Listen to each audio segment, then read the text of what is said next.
Hello வணக்கம், இது உங்கள் சிவி ஜோன். காலை வணக்கம் டு ஆல். ஸோ எல்லோரும் எப்படி இருக்கீங்க? இனி பற்றின தரமான சூப்பரான 6வது வாரத்தோட 4வது நாள் காலை ஓட் நிலவரத்தை தான் நீங்கள் பார்க்க போகிறீங்க. அதுக்கு முன்னாடி பார்க்குற எல்லோரும் நம்மளோட சேனலை சப்ஸ்கிரைப் பண்ணிட்டு பாருங்கள். நிறைய பேர் பார்க்குறீங்க, நல்ல ஒரு சப்போர்ட் கொடுக்குறீங்க. 92,000 சப்ஸ்கிரைபர் நம்ம தாண்டி இருக்கோம், ரொம்ப ரொம்ப நன்றி. பட் நிறைய பேர் இன்னுமே சப்ஸ்கிரைப் பண்ணாமல் பார்க்குறீங்க. தயவு செஞ்சு சப்ஸ்கிரைப் பண்ணிட்டு பாருங்கள்.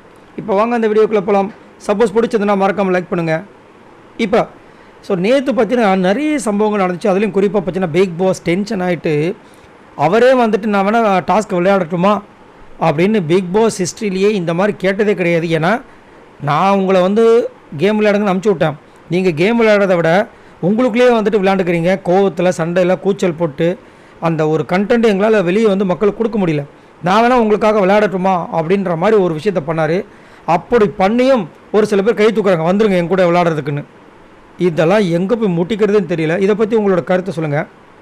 ரெண்டாவது பற்றினா கானா வினோத் ரொம்ப எல்லை மீறி உருவகேலின்ற விஷயத்தை திவாகர்கிட்ட பண்ணி நேற்று திவாகர் ஒரு பெரிய எக்ஸ்டென்ஷனுக்கு போய் நேற்று ஃபுல்லாகவே பார்த்தீங்கன்னா ரொம்ப பெரிய பிரச்சனை தான் போய் முடிஞ்சுது. கைகலப்புகளை போயிடுச்சு. ஆனால் அவர் சிரிச்சிட்டு தான் இருந்தார். ஏன்னா வினோத்துக்கு தெரியும் நம்ம ட்ரிகர் பண்ணிட்டு அந்த ஆள் பண்ணிகிட்ருக்காருன்னு. ஆனால் அவர் வேறு மாதிரி போயிடுச்சு. கண்டிப்பாக நாளைக்கு இதே தொடர்ந்துச்சுன்னா இது வேறு மாதிரி போகிறது வாய்ப்பு இருக்குது. ரெட் கார்டு வாங்கி திவாகர் வெளியே போனாலும் ஆச்சரியப்படுறதுக்குள்ள அந்த மாதிரி போயிட்டுருக்கு. இதை பற்றி உங்களோட கருத்தை சொல்லுங்கள். வேணுட்டுமே இந்த மாதிரி வாண்டடாக வினோத் பண்ணுறதை பற்றி எப்படி பார்க்குறீங்க? அதுவும் அவர் சுயலாபத்துக்காக அவர் வெளியே தெரியணும்னு திவாகர் யூஸ் பண்ணுறாரு. இது தப்பு இல்லையா? மூணாவது பற்றினா கனியும் திவாகரும் நேற்று செமையாக மூட்டியிருப்பாங்க. அதில் கனியை போட்டு பயங்கரமாக பேசியிருப்பார். கோழி மூட்டி அது இதுன்னு பயங்கரமாக பேசியிருப்பார். திடீர்னு அழுதுருப்பாங்க. ஸோ இந்த ரெண்டு பேரோட சண்டையில் நீங்கள் யாருக்கு சப்போர்ட் பண்ணுவீங்க? சப்போர்ட் பண்ணுறதா இருந்தால் மறக்காம சொல்லுங்கள். இப்போ வாங்க அந்த அனாலிசிஸ் வீடியோக்குள்ளே போகலாம். ஃபர்ஸ்ட் பிளேஸில் யார் இருக்கா அவரை பற்றி நம்மளுடைய சாண்ட்ரா இருக்காங்க. இவங்க எவ்வளோ ஓட்ஸ் வாங்கியிருக்காங்க அவரை பார்த்தீங்கன்னா 90,169 ஓட்ஸ் வாங்கியிருக்காங்க. ஓட்டிங் பர்சன்டேஜ் பார்த்தீங்கன்னா 16.63. சாண்ட்ரா கேமில் டாஸ்கில் ஏதாவது பண்ணுறாங்களா இல்லையான்னு எனக்கு தெரியாது. சுத்தமாக பண்ணுறது கிடையாது. இந்த சேனாதிபதி டாஸ்க்லாம் இன்னும் பயங்கரமாக கம்பீரமாக கொடுத்துருக்கலாம், பட் பண்ணல. சரிங்களா? ஆனால் அந்த லவ் ட்ராக்கை மட்டும் 2 பேரும் சேர்ந்து ஒரு சில விஷயங்களை அவங்கங்க பண்ணிட்டு இருந்தாங்க. ஆனால் கானா வினோத்துக்கு தேவையான ஒரு சரியான ஒரு வார்னிங்கை கொடுத்தாங்க. என்னென்னா, நீங்கள் 2 பேரும், அதாவது கானா வினோத்தும் திவாகரும் வெளியில் கவுண்டம்னு செந்தில் மாதிரி தெரிய ஆரம்பிச்சிட்டிங்க. நீங்கள் பண்ணுற ஒரு விஷயத்தால் அது ஃபுல்லாக நேம் டேமேஜ் ஆகுது. நீங்கள் வெளியில் தெரியறது இதனால தான். இப்போ அவர் அஃபென்சிவ் மோடில் அதிகப்படியாக போய் ஏதாவது பிரச்சனையாகி எல்லாமே கெட்டு போயிடுச்சுன்னா உங்களுக்கு எல்லாமே வேஸ்ட்டாக போய்டும். பார்த்து நடந்துக்குங்கன்ற மாதிரி ஒரு விஷயத்த சொல்லியிருக்காங்க. நல்ல ஒரு விஷயம், நல்ல அப்சர்வேஷன். ஆனால் அதை கானா வினோத் ஃபாலோ பண்ணுவாரான்றது தெரியல. அதே மாதிரி சாண்ட்ராக்கு இன்னுமே கமருதீன், விஜய் பார்வதி, அதுக்கப்புறம் திவாகர் மேலே நம்பிக்கை கொஞ்சம் கம்மியாக தான் இருக்குது. அதை பற்றி உங்களோட கருத்தை சொல்லுங்கள். 2வது பிளேஸ் நான் திவ்யா இருக்காங்க. இவங்க எவ்வளோ ஓட்ஸ் வாங்கியிருக்காங்க அப்படி பார்த்தீங்கன்னா 87,878 ஓட்ஸ் வாங்கியிருக்காங்க. ஓட்டிங் பர்சன்டேஜ் பார்த்தீங்கன்னா 16.21. வரும்போது அவ்வளோ வீராப்பா டயலாக் பேசிட்டு கடைசியில் ஒன்றுமே இல்லை, பிஸ்ஸுன்னு இருக்குது. அதுவும் இந்த வாட்டி இந்த ராஜாங்கம் டாஸ்கில் ஏதாவது பர்ஃபார்மன்ஸ் பயங்கரமாக பண்ணுவாங்க, அவங்களுக்கு கொடுக்கப்பட்ட கதாபாத்திரத்தை வச்சு வேறு மாதிரி வெறுத்தனமாக பண்ணுவாங்கன்னு பார்த்தா ஓல்டு கண்டஸ்டன்ஸ் விட ரொம்ப முக்கியம் இருக்காங்க. அவங்களுக்கு முடிவும் பண்ணிட்டாங்க. போன வாரமும் முடிவு பண்ணாங்க நான் தான் ஜெயிலுக்கு போகணும் அப்படின்ட்டு.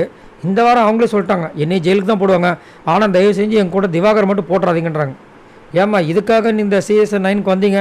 உங்களை நாங்கள் ஆஹா ஓஹோன்னு நினச்சோமேம்மா அப்படின்ற மாதிரி இருந்துச்சு. இவங்களை பற்றி என்ன நினைக்கிறீங்கன்றத சொல்லுங்கள். 3வது பிளேஸ் பார்த்தீங்கன்னா விக்ரம் இருக்காப்புல. இவர் எவ்வளோ ஓட்ஸ் வாங்கியிருக்காரு அப்படி பார்த்தீங்கன்னா 79,116 ஓட்ஸ் வாங்கியிருக்காரு. ஓட்டிங் பர்சன்டேஜ் பார்த்தீங்கன்னா 14.6.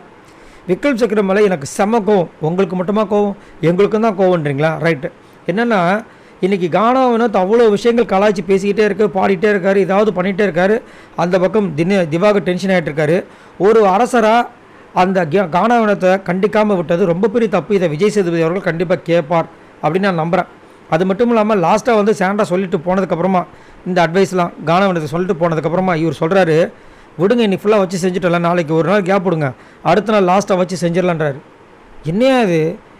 ஒரு டைமில் திவாகருக்கு சப்போர்ட் பண்ண அதே விக்ரம் இப்போ கானா வினோத்தை நல்லா வச்சு செய்யுங்கன்னு சொல்லிட்டு ஒரு வில்லன் மோட்லேயே இருக்கீங்களேப்பா அப்படின்ற மாதிரி இருந்துச்சு. ஸோ அது மட்டும் இல்லாமல் கனிக்கிட்ட சொல்கிறார், இப்போ தான் நான் முழுமையாக என்னை வெளிக்காட்டின மாதிரி ஒரு ஃபீலிங் இருக்கான். ஆடா பாவிகளா, அப்போ இத்தனை நாளாக முழுமையாக முழுமையாக காட்டினது அத்தனையும் பொய்யா சொல்லுங்கள் விக்கல்ஸ்ன்ற மாதிரி இருந்துச்சு. அதே மாதிரி விக்ரம்ன்ற விஷயத்தை பிக் பாஸ் மூலமாக பிரபலம் படுத்தலாம் வந்தார். ஆனால் அவருக்கு விக்கல்ஸ்ன்றது மறைஞ்சி விக்ரம் பானபத்திரம் ஓனாண்டிட்டு தான் பெருசாக போகுமோன்ற மாதிரி தோணுது. உங்களுக்கு என்ன தோணுதுன்றதை சொல்லுங்கள். 4வது பிளேஸ் பார்வதி இருக்காங்க. இவங்க எவ்வளோ ஓட்ஸ் வாங்கியிருக்காங்க அப்படின்னு 77,601 ஓட்ஸ் வாங்கியிருக்காங்க. ஓட்டிங் பர்சன்டேஜ் பார்த்தீங்கன்னா 14.32. ஸோ விஜய் பார்வதி இன்றைக்கி அவங்களால என்ன பண்ண முடியுமோ சிறப்பாக பண்ணிட்டாங்க. போன வாரம் எப்படி பண்ணாங்களோ அதே மாதிரி யாருக்கும் சாயாமல் அவங்களால என்ன பண்ண முடியுமோ அதே மாதிரி சண்டை சச்சரவு இல்லாமல் சூப்பராக பண்ணிட்டு வராங்க. உண்மையிலே பாராட்டணும். அது மட்டும் இல்லாமல் இவ்வளோ நன்மைகள் பண்ணி திவாகர் பண்ணார் பாருங்க ஒரு வேலை முதுகில் குத்துற மாதிரி வந்து இவங்களே வந்துட்டு கேமரா முன்னாடி போயிட்டு என்னை வந்து ஏமாற்றிட்டாங்க, பதவி மேலே இருக்கிற ஆசையினால் என்னை வந்து ஏமாற்றிட்டாங்கன்ற மாதிரி ஒரு விஷயத்தை பண்ணோன்னே பார்வதி செம்ம டென்ஷன் ஆகி செம்மையாக கத்தி விட்டாங்க. அது மட்டும் இல்லாமல் பார்வதி இன்னுமே எஃப்ஜேயாக இருந்தாலும் சரி அப்புறமா சபரியாக இருந்தாலும் சரி பேச விடவே மாட்டுறாங்க. ஆனால் ஒரு வேலை பண்ணாங்க என்னென்னா, இவர் நம்மக்கிட்ட பேசிட்டே இருந்தால் நம்மளுக்கு இவருக்கு பிரச்சனை வந்துடும். யாருக்கு? விஜய் பார்வதிக்கு திவாகருக்கு பிரச்சனை வந்துடும் சொல்லிட்டு அந்த பிரச்சனையை அப்படியே வந்துட்டு சபரி மேலே கோத்து விட்டாங்க. அதை சபரிக்கிட்டே சொன்னாங்க, அம்மா பயங்கரமான கிளாடியாக இருக்கேம்மான்ற மாதிரி இருந்துச்சு. இருந்தாலும் பார்வதிக்கு நடந்த அநியாயத்துக்கு இந்த வாரம் கண்டிப்பாக ஒரு பெரிய ஒரு விஷயம் இருக்குன்ற மாதிரி தகவல் வருது. பார்க்கலாம் என்ன நடக்குதுன்னு. 5வது பிளேஸ் பார்த்தீங்கன்னா திவாகர் இருக்கார். இவர் எவ்வளோ ஓட்ஸ் வாங்கியிருக்காரு அப்படி பார்த்தீங்கன்னா 43,404 ஓட்ஸ் வாங்கியிருக்காரு. ஓட்டிங் பர்சன்டேஜ் பார்த்தீங்கன்னா 8.01. ஸோ திவாகர் நாளைக்கு வந்துட்டு அவருக்கு ஒரு பெரிய ஒரு யமகண்ட டே தான் எனக்கு கண்டிப்பாக சொல்லி ஆகணும். ஏன்னா அரோரா ஒரு பக்கம் பயங்கரமாக வந்து வார்னிங் கொடுத்துட்டு போயிட்டாங்க, நாளைக்கு உங்களை சும்மா விட மாட்டேன், நீங்கள் எங்களுக்கு சாரி கேட்கலாம், உங்களை ஜெயிலில் போட மாட்டேன், உங்கள் பதவியை தூக்காமல் விட மாட்டேன்ற மாதிரி சொல்லிட்டு போயிருக்காங்க. அது மட்டும் இல்லாமல் கனியும் ரெடியாக இருக்காங்க அவரை வந்து பழி வாங்குறதுக்கு. இவர் என்ன பண்ண போகிறதில்ல. இதில் இன்னொரு கொடுமை என்னென்னா, வினோத்தை வந்துட்டு கடைசி நாள் நான் விடமாட்டேன் வச்சு செய்யணுன்ற மாதிரி இருக்கார். இந்த கண்டத்துலலாம் தாண்டி எப்படி வரப்போகிறான்னு தெரியல. அது மட்டும் இல்லாமல் இவர்கிட்ட இருக்கிற பெரிய மைனஸ் பாயிண்ட் என்னென்னா, யாராவது கலாச்சிட்டாங்கன்னா அவங்கள பற்றி என்னென்ன பேசுனாங்க எல்லாத்தையும் போட்டு உடச்சி ஒரு மாதிரி பண்ணி விட்றாப்புல. அதனாலே நிறைய பேர் அவர்கிட்ட ஃப்ரெண்ட்ஷிப் வைக்கிறதுக்கே பயப்படுறாங்க, விஜய் பார்வதி தவிர்த்து. நேற்று விஜய் பார்வதிக்கு ஒரு ஆப்பை வச்சு விட்டாப்புல. ஸோ பாவம் நாளைக்கு என்ன நடக்கப்போ தெரியல. இவரை பற்றி உங்களோட கருத்தை சொல்லுங்கள். 6வது பிளேஸ் பார்த்தீங்கன்னா வியானா இருக்காங்க. இவங்க எவ்வளோ ஓட்ஸ் வாங்கியிருக்காங்க அப்படி பார்த்தீங்கன்னா 37,397 ஓட்ஸ் வாங்கியிருக்காங்க. ஓட்டிங் பர்சன்டேஜ் பார்த்தீங்கன்னா 6.9. வியானா சூப்பராக வந்துட்டு இன்றைக்கி ஒரு பர்ஃபார்மன்ஸ் நேற்று பண்ணாங்க. அவங்களும் சுபிக்ஷாம் ஒரு டான்ஸ் பர்ஃபார்மன்ஸ். அது மட்டும் இல்லாமல் இன்னொரு இடத்துல வந்துட்டு இவங்களால தான் ஒரு பெரிய பாயிண்ட்டே போக வேண்டியது. என்னென்னா இந்த கொடி டாஸ் கொடுத்துருக்காங்க, சூப்பராக வந்து போய் கண்டுபிடிப்பாங்க. பார்த்தா அவங்களுடைய டீமோட கொடியை எடுத்துன்னு போகிறாங்க. கொடியை வைக்கும்போது கூட தான் இருந்தாங்க, கண்ணை திறந்து வச்சவங்களா தெரில. அந்த கொடியை எடுத்து இதான் இப்போ கண்டுபிடிச்சிட்டுறாங்க. கடைசியில் பார்த்தா அது அவங்களோட கொடி. அதனால ஒரு பெரிய பிரச்சனையே வந்துச்சு. நல்ல வேலை அவங்க இன்னொரு கொடியை கண்டுபிடிச்சதுனால எக்ஸ்சேஞ்ச் பண்ணிக்கிட்டாங்க. ஸோ இதை பற்றி உங்களோட கருத்தை சொல்லுங்கள். வியானா உண்மையிலே டஃப்பான பிளேயரா இல்லை மொக்கையான பிளேயரா? 7வது பிளேஸ் பார்த்தீங்கன்னா அரோரா இருக்காங்க. இவங்க எவ்வளோ ஓட்ஸ் வாங்கியிருக்காங்க அப்படி பார்த்தீங்கன்னா 32,634 ஓட்ஸ் வாங்கியிருக்காங்க. ஓட்டிங் பர்சன்டேஜ் பார்த்தீங்கன்னா 6.02. அரோரா ரொம்ப மோசமாக வந்து நேற்று பிஹேவ் பண்ணாங்க. என்னென்னா இவரை வேணும்ட்டு வாலண்டராக வம்புக்கு இழுத்து அவரை வந்து ரொம்ப கலாய்ச்சி சிரித்து கடைசியில் நைட்டு வந்து விக்கல் சிக்ரம் கிட்ட நைட்டு பெட்ரூமில் படுத்துக்கிட்டு பேசுகிறாங்க. நாளைக்கு அவரெல்லாம் விட மாட்டேன், இதில் வேறு என்னையே வேறு சொல்கிறாரு, உன்னெல்லாம் வந்து பிக் பாஸும் விஜய் சேதுபதி அவர்களே வந்து கலாய்ச்சிட்டாங்க, நீ எல்லாம் இந்த வீட்டில் இருக்கிறதுக்கே வேஸ்ட்டுன்னு. எனக்கு அதில் ஒன்றுமே இல்லைன்னா ஜாலியாக தான் எடுத்துக்கிட்டேன்றாங்க. எவ்வளோ மட்டமான ஒரு பேச்சு பாருங்கள். பிக் பாஸ் வீட்டுக்குள்ளே நீ வந்து சும்மா தான் இருக்கேன்னு சொன்னால் யாருக்காவது கோவம் வராமல் இருக்குமா?